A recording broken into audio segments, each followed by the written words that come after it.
legisladora de la ciudad, que sabe mucho, que es abogada, así que te voy a conocer seguro. Vamos a hablar de la actualidad y del futuro de la legislatura y de la ciudad de Buenos Aires, ¿te parece?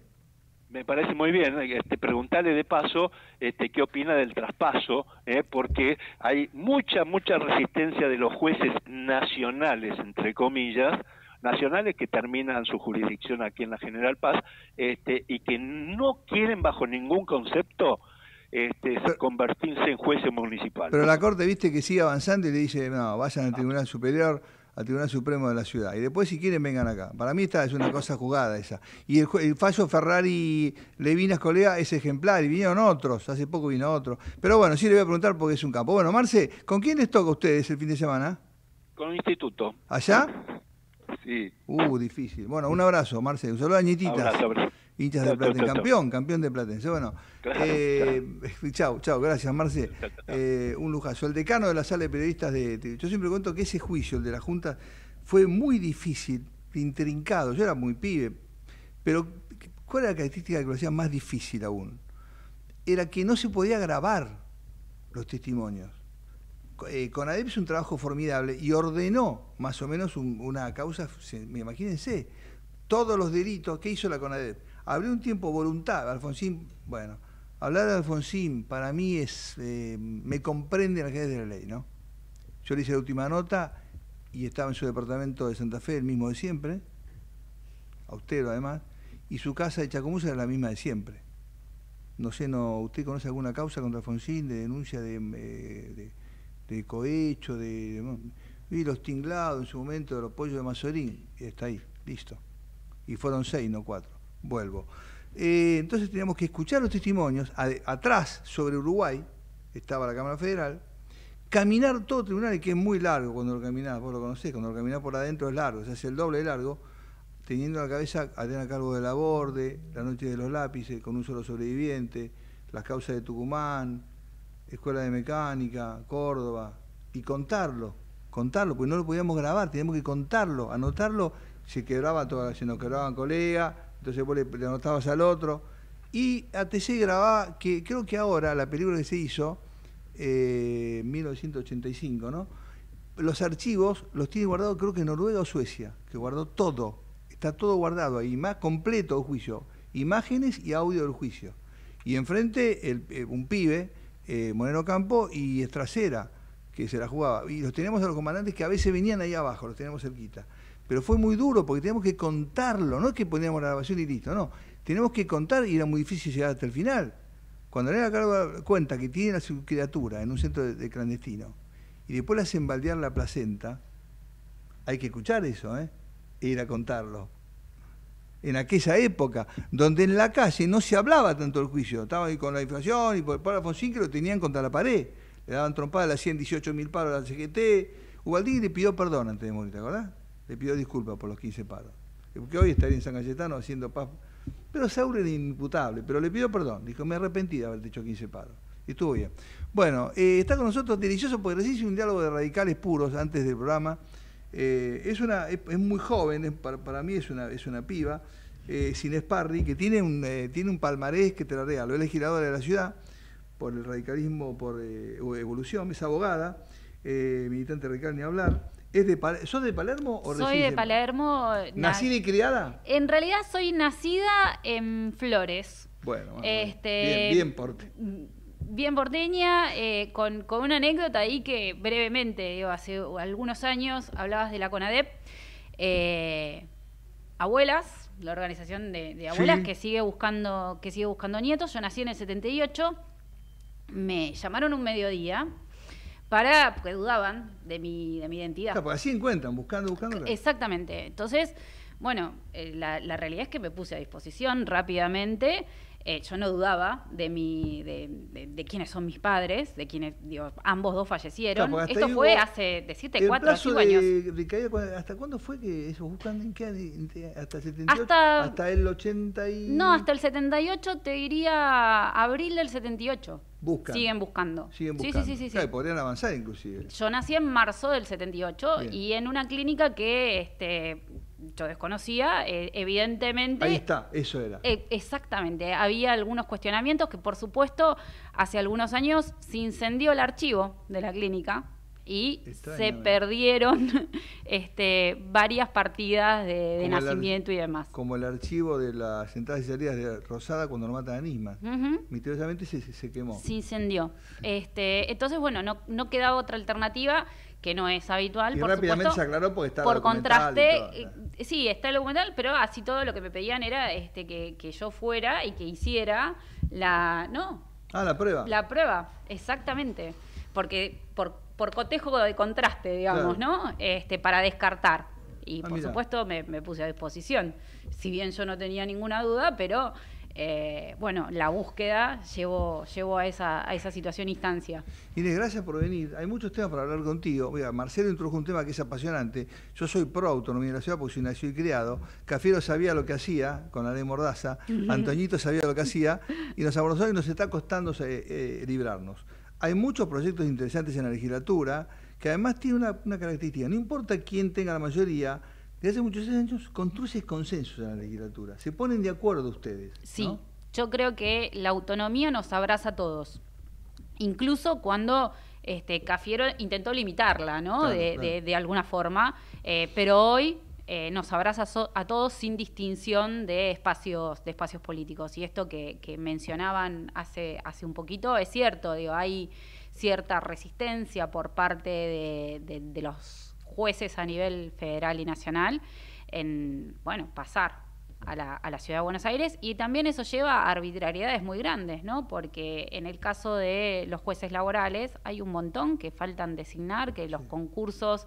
eso está avanzando muy bien en la ciudad, por suerte. Exacto, digo, nosotros disparamos todo el andamiaje que era necesario, pero también el Consejo de la Magistratura a nivel nacional medio como que intentaron apurar un poco para cubrir las vacantes cuando sería natural que los jueces nuevos, que bueno, porque se jubilaron, fallecieron, y esos juzgados que están vacantes, los cubran jueces de la Ciudad de Buenos Aires, ¿no? Claro. Atento que ya tenemos el fuero, que ya tenemos un código y que está todo dado para que la Ciudad de Buenos Aires siga fortaleciendo su autonomía y, por supuesto, tenga el esquema de justicia completo.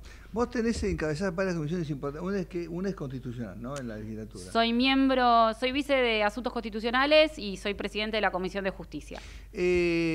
Otra característica, no importaba qué pasaba, siempre el legislativo le dio el presupuesto al gobierno y la ley tributaria. No hace, ahora tiene presupuesto y ley tributaria. Exactamente. Y aspiramos este año también a tenerlo. Antes del cambio. Habitualmente se da cuando hay cambios, tanto sea de medio término como de jefe de gobierno, lo vota la anterior composición. ¿Vos continuás, Inés, o no, o mi mandato vence el 10 de diciembre. El 10 de diciembre. Entonces, la primera pregunta es, ¿cómo te imaginás la legislatura que viene, teniendo en cuenta que ahora tiene, por ejemplo, alivio fiscal, temas importantes? ¿Podrá construir estos consensos la legislatura que viene después de octubre, ¿no? Que falta octubre todavía. Falta octubre todavía. Y pasaron a legislativas. Falta octubre todavía y estamos en una semana de cierres de alianzas donde, dicho sea de paso, nosotros aspirábamos a la reconstrucción de Juntos por el Cambio, entendiendo que... Estaban los 5, claro. Bueno, el PRO evidentemente tomó una decisión distinta y estamos a horas de tener que presentar los frentes que entiendo. De todas formas, nosotros vamos a trabajar para garantizar la institucionalidad de la Ciudad de Buenos Aires. Venimos trabajando no en este periodo, sino desde el periodo anterior. Históricamente. Y ese es el distingo también, ¿no? La Ciudad de Buenos Aires tiene un presupuesto que es controlable, que se sabe cuáles son las prioridades, a diferencia de lo que pasa a nivel nacional, y aspiramos que este periodo también, para el año que viene, tengamos un presupuesto sancionado sabiendo a dónde es que están puestas las prioridades, qué es lo que hace falta reforzar, y por supuesto eso se tiene que dar con un diálogo normal de acuerdo político, de consensos, de entender que el otro puede tener diferencias, pero nos tenemos que focalizar en qué es en lo que coincidimos para poder avanzar. Claro. Inés, entre dos radicales, está muy clarísimo, que en la ciudad no somos 2,5%. Está claro que no, representamos más, aunque nos ha ido mal en la última elección de mayo. La realidad es también que hicimos los oficios y se tuvieron todas las conversaciones políticas para que ya en la elección pasada hubiéramos podido reconstruir esa alternativa de la ancha avenida del medio, como se suele decir, con racionalidad, sin violencia, pudiéndonos poner de acuerdo y entendiendo que no queremos volver al pasado, porque nadie quiere volver al kirchnerismo en ninguna de sus alternativas, ofertas o maquillajes que puedas tener a futuro, eso está claro, pero sí necesitamos tener un diálogo democrático, republicano, que nos permita ponernos de acuerdo en cuestiones básicas, porque creo que es acuciante la situación de los jubilados hoy, y de eso no se ha podido hablar en estos 2 años en el Congreso Nacional. Y nosotros desde la legislatura podemos pensar algunas políticas públicas para mitigar, pero no es lo mismo que cada uno discapacidad. Tenga... Pueden hacer una parte, no toda. No podemos hacer todo desde la ciudad. Y para eso se necesita generar acuerdo, para eso se necesita tener un ecosistema de no confrontación de binomios en los cuales nunca, si se van a estar tirando entre una cosa y la otra, que quedamos toda la ciudadanía fuera de un diálogo que se tiene que dar institucionalmente. Inés, además una cosa clarísima, el radical, como no es fanático, vota aquí, vota allá. Hoy contribuyó a 10 gobernaciones, decenas de intendencias que son muy bien administradas por radicales o por acuerdos de radicales. O sea, que el radicalismo no es fanático, vota acá, vota allá. Con lo cual, reconstruir ese caudal millonario de padrón radical es una tarea. A mí me encanta la convención porque he vivido tanto la porteña como la nacional, donde el radicalismo debate su papel. Hay momentos memorables, tanto en la de la ciudad como en la nacional. Pero el desafío del futuro es, teniendo en cuenta que el presidente dijo, viene la reforma laboral, viene la reforma tributaria y la provisional, y eso va a venir, como sea, va a tener que venir después de diciembre, porque no aguanta más, los sistemas no aguantan más. Totalmente, totalmente. Hay un veranito que se sigue viviendo en términos económicos, solamente para algunos sectores acomodados de la ciudadanía, pero la realidad es que los argentinos no somos los que nos ponemos las anteojeras y miramos para el costado sin tener en cuenta en dónde está, cuál es el marco en el que todos nos queremos desarrollar. Y la verdad que las asimetrías se vienen pronunciando más. Entonces hay que pensar cómo efectivamente se incorpora una masa de trabajadores a la formalidad, que eso va a hacer distender el sistema y que funcione de otra forma. Pero no se puede seguir como venimos, generando tribunas, como bien decías vos, de fanatismos que en definitiva no nos llevan a ningún lado. ¿Y dónde va a estar el radicalismo parado en esa discusión que viene? Porque además el radicalismo con Alfonsín propuso esos cambios pacíficamente. Una reforma laboral de Mucci que por un voto no entró, hubiera cambiado el destino de Argentina, una privatización también bien hecha, todo un proceso terráneo. Sí, tiene una escuela y además una transparencia histórica. ¿Dónde va a estar el radicalismo en los meses próximos, Inés? Mira, yo creo que vamos a estar haciendo campaña, vamos a estar más cerca de la gente. Mi gran preocupación es que el enojo todavía con el kirchnerismo está en la calle, sí.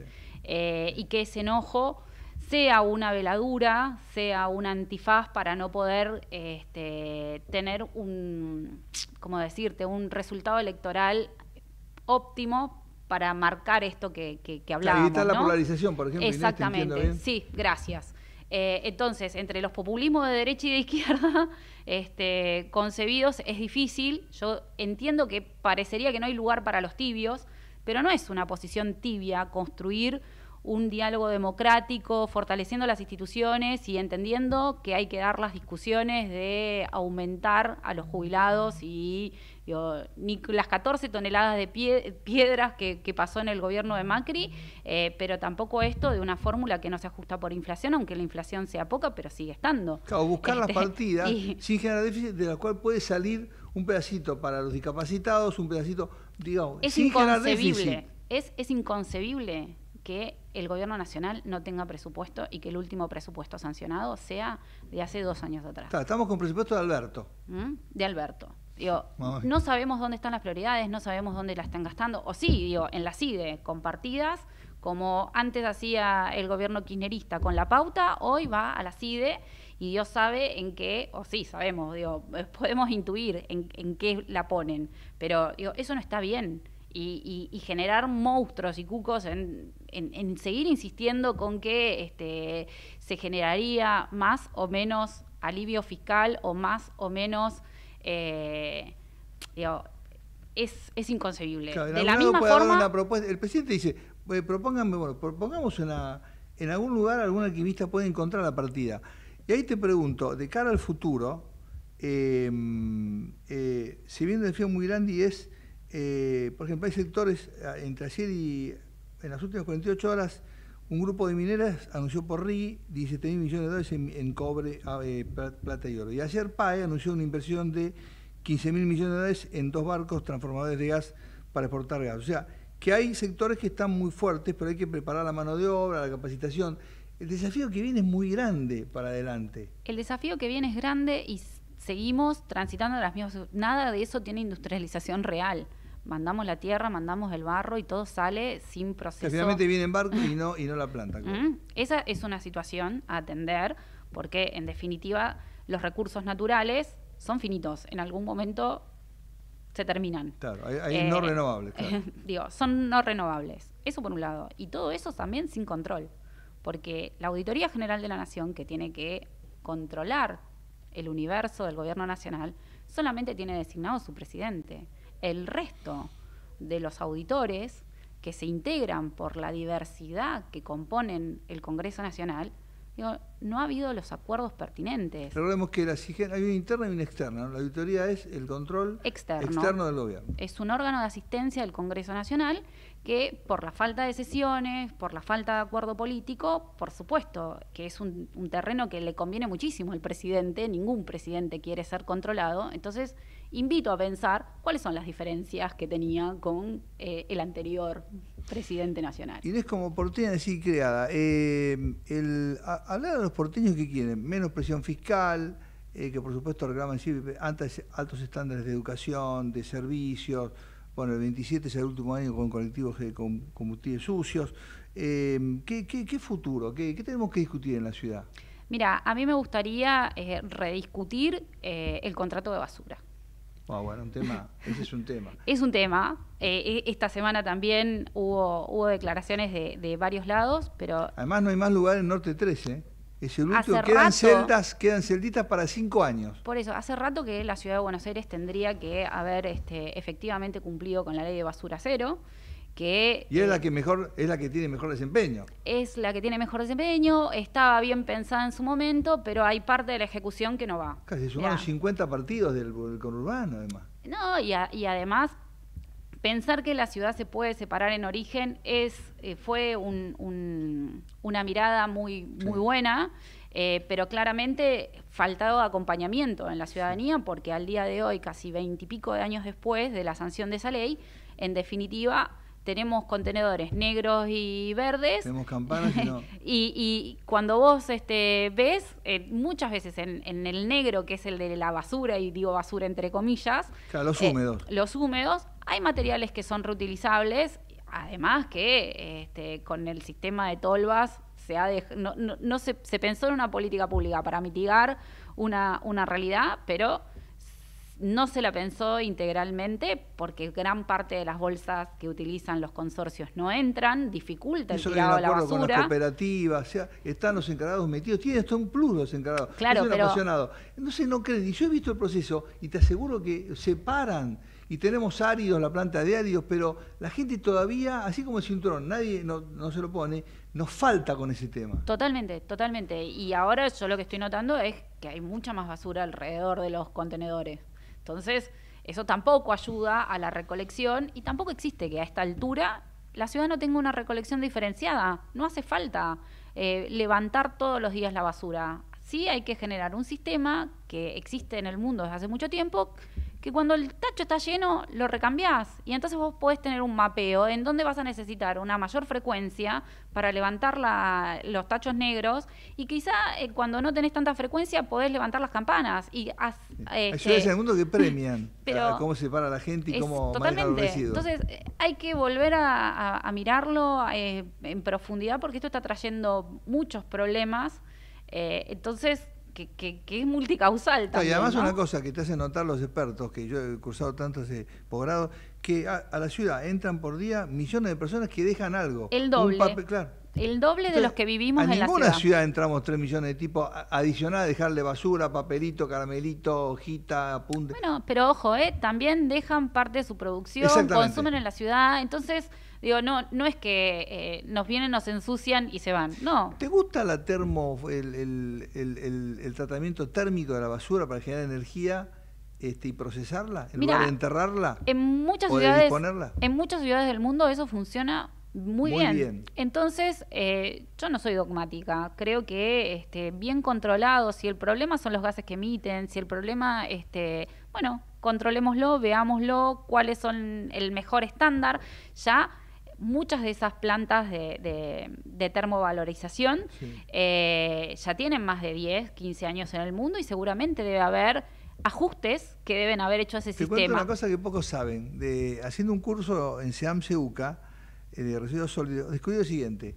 Toda la luz que vos ves hace años en el Camino de Buenos Aires, toda es generada por una planta, ¿sí?, de gases que se queman en Norte 3. Esa luz se genera en una planta, fíjate, ¿hay contaminación? No. Eso la gente no lo sabe. Pero bueno, y hay municipios que no tienen lugar para enterrar. Que no tienen, que tienen la ciudad no tiene lugar para enterrar. Claro. La ciudad entierra en la provincia de Buenos Aires. La planta de Aeros es bárbara, la verdad que es ejemplar. Pero claro, ¿dónde lo metemos? El alcance... No, y aparte también tiene que ver con llevar también dignidad a los trabajadores, ¿no? Claro, cuando entonces en Mar del Plata se acabó. Bueno, ¿te acordás que han muerto chicos en Paraná? Como no había un camión, mató un chico que estaban comiendo ahí, en la montaña de basura. Sí, es un tema en el mundo, hay islas de plástico, bueno, lo vemos todo el día. Es una amenaza terrible esa, ¿no? Totalmente, y además... la experiencia llevó muchísima resistencia cuando cambiamos el sistema de revolear las bolsas al sistema de contenedores. Los tachos en la puerta de la casa, los tachos, que te dejaban en otra cuadra siempre. Exactamente, pero sin duda... Aquel se ríe porque vivió lo de los tachos. Vos no, pues sos muy joven, pero vos viste lo de los tachos. Tachos, ¿viste los tachos? Sí, claro. Que lo dejaban en la otra cuadra siempre, nunca en tu esquina, en tu cuadra. No, bueno, pero o dejabas la bolsita al lado del árbol o donde la tuvieras. En las esquinas, había basura en las esquinas de la ciudad de Buenos Aires. Entonces, hubo mucha resistencia por parte de quienes hacían la recolección en ese momento, pero sin duda hoy tienen mejores condiciones de trabajo. Es un negocio. También... Y genera mucho trabajo y mucho desarrollo y mucho tratar es bueno, genera mucho trabajo y además el mundo no queda, lo dijo antes de morir el que estaba en la silla de ruedas, siempre me olvido el apellido de tanto que lo quiero, el genio de los agujeros negros, ya me voy a acordar, ya nos vamos a acordar, no va a decir la gente, él dijo, al hombre le queda una estación, una oportunidad, pero debería ir buscando un plan B, porque lo estamos haciendo pelota. Hoy tenemos un débito ambiental de medio planeta. Consumimos un planeta y medio, ¿sí? Y medio planeta, si seguimos siendo 2030, 2 planetas. O sea que no es que tenemos tiempo todavía. Totalmente.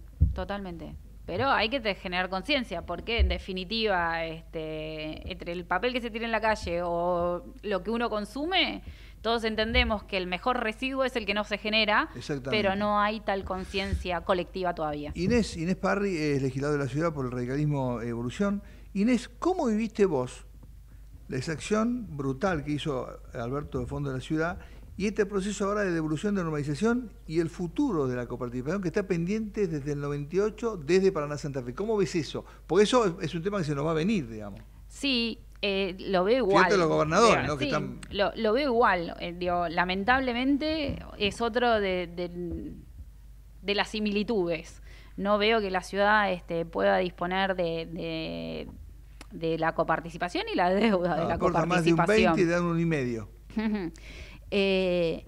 Yo quiero pensar que no es parte de la coacción que utilizan muchas veces los gobiernos nacionales para someter a los gobiernos locales. Pero me cuesta no pensarlo en ese registro. Cumple una parte de la Corte, está dando un 1,5, pero le debe, claro, tiene toda la deuda para atrás. Ahí de eso no se habla. Pero está pendiente la discusión coparticipable, Buenos Aires lo sabe bien, igualmente Kicillof se la patina la guita en pene de madera, en gel. Pero digo, y sí, la verdad, sí hizo eso con la guita. Lo que digo es que la ciudad ha sido, y ahí sí coincidimos, la ciudad ha sido siempre solidaria. Mamá era enfermera de Rawson, mi hermano médico. La ciudad siempre fue solidaria con sus hospitales, con sus escuelas, siempre fue solidaria y abierta. Nunca se cerró la ciudad. No, totalmente. Digo, la ciudad no podría tener el esquema de los 33 hospitales públicos que tiene si el gobierno nacional de su momento no lo hubiera efectivamente transferido. Sería un costo operativo que, digo, una ciudad como Buenos Aires nunca tuvo el presupuesto para poder realizar eso. Por supuesto que sería, cuando uno ve hospitales en otros lugares del mundo, y ve cuáles son hasta la mínima infraestructura que tienen, vos decís, ¿por qué en la ciudad de Buenos Aires, teniendo el presupuesto que tenemos, no podemos ir actualizándolos en ese sentido? Y la verdad es que el año pasado votamos en la legislatura un endeudamiento para dotarlos de mayor tecnología, ¿no? Y acercarnos a algo que también existe desde hace mucho tiempo, que es la historia única digital. Pero eso demanda de una actualización muy importante, no solamente en la capacitación de los profesionales, pero fundamentalmente en tener los recursos de infraestructura para que eso sea así, para que podamos entrar desde una app y ver, pedir los turnos y tener la historia clínica ahí y que sea los también pediátricos compartida. También. ¿Y qué pasa con los que entran que no son porteños, son miles, millones, que se tienen en nuestro sistema? ¿Vos sabés que no son tantos? Pero eso no, ahí no, eso ¿qué hacemos ahí? No, hay que atenderlos igual y en última instancia se pasa la factura si tienen obra social a quien tenga obra social y si no, digo, la atención primaria hay que brindarla igual. Salvamos muchas vidas de otros distritos todos los días, muchísimas. Sí, pero mirá lo que pasó en la pandemia. Digo, incluso lo que pasa ahora con el brote de tuberculosis y sarampión. Digo, son enfermedades que las enfermedades no reconocen de límites. Las enfermedades... La pobreza, ¿no? Tuberculosis. Total, pero lo que digo es, las enfermedades no conocen de las divisiones geográficas ni políticas. Entonces, si la ciudad de Buenos Aires tiene, por las características que tiene, por tener un poquito más de presupuesto, por hacer bien las cosas y atender, y te sirve para tener un indicador que te llame la atención, el sistema público nacional también se nutre de esa información y permite despertar alertas tempranas. Entonces, yo entiendo que muchos dicen, no, bueno, la ciudad de Buenos Aires no tiene que atender, tiene que esto y lo otro, pero hay cosas que tenemos que parar un poco la pelota y ver el ecosistema completo. Lo va a seguir haciendo toda la vida. La última, ¿cómo te imaginás vos después de irte a la legislatura? Sos muy joven, tenés una gran trayectoria, mucha experiencia. ¿Qué vas a construir? ¿Qué vas a intentar construir? Mira, a mí me parece que el sistema de partidos políticos, yo pertenezco a un partido tradicional, hay que fortalecerlo. El más tradicional. El más tradicional. Diría el único partido político. Los demás son movimientos. Así que a mí eso me entusiasma mucho. Después, no sé, voy a seguir trabajando. Tengo la oportunidad de tener un comité partidario en el barrio de Palermo, en donde todos los miércoles tenemos reunión y todos los miércoles... Digo, no sé, es habitual, ¿no? Digo, ¿a dónde vas a buscar a los legisladores? Bueno, a mí me podés ir a buscar a un comité. Me vas a encontrar ahí. ¿Cómo se llama el comité? ¿Tiene nombre? Gabriela González Gas. Bueno, yo la conocí. Bueno, yo tengo unos años, ¿no? Lo conocí casi a todos. Bueno, un gusto tenerte. Sos muy sólida, la verdad. Muchas gracias. Además, muy grata.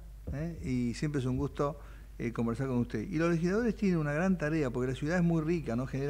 Es muy espejo la ciudad, ¿no? Vos fíjate, se hizo el acuerdo y hay 10 Es espejo, es un faro para la nación y también es una caja de resonancia muy importante. Terrible. Para demostrar que los argentinos nos merecemos una realidad distinta. Terrible, es muy fuerte la ciudad.